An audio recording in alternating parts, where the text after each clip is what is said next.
akar ini akan ikut ngebantu mencari suplai makanan untuk batang bagian atas atau tanaman itu sendiri.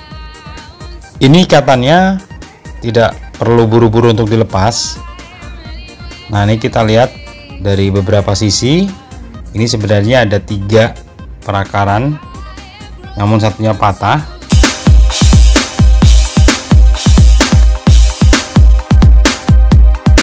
Assalamualaikum warahmatullahi wabarakatuh.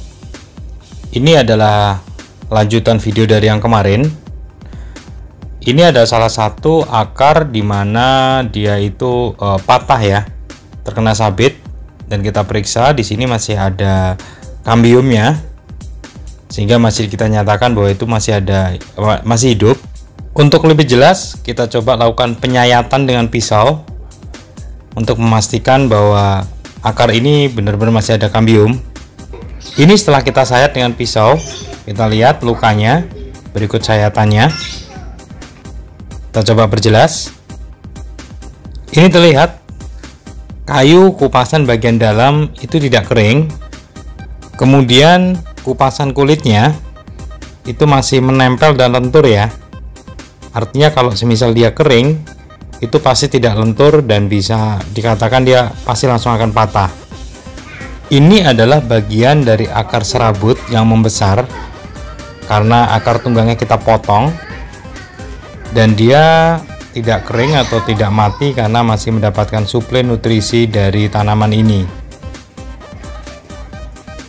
Nah, rencananya kita akan lakukan penyambungan akar dan bibit yang tadi untuk disambungkan di akar yang patah ini ya. Tujuannya supaya dia nggak ngegantung, dan tujuannya supaya akar ini bisa ikut mencari nutrisi dan mensuplai bagian atas. Ini penampakannya, perencanaan dulu ya, kita atur dulu, kita paskan dulu. Ini sebelum kita apa-apakan. Ini batang bawahnya dari tokolan, usahakan dari tokolan yang dari biji. Nanti rencana akan kita lakukan penempelan di akar. Nah, ini setelah kita lakukan penempelan ya, kita ikat, kita sayat kedua bagian batang bawah dan akarnya. Kemudian kita ikat menggunakan tali rapia. Jangan lupa tali rapia diperkecil dulu. Kemudian langkah yang terakhir adalah kita bungkus dengan plastik. Tujuannya supaya air hujan tidak masuk dan mengganggu sambungan. Dan jangan lupa bibit yang berada di polybag, bibit batang bawahnya itu polybag bagian bawah dilubangi ya, supaya nanti akarnya bisa menembus ke dalam tanah. Ini penampakannya. Lalu kemudian ini bagian sisa akar yang masih menggantung harus kita benamkan ke dalam tanah supaya perakarannya akan menjadi aktif kembali.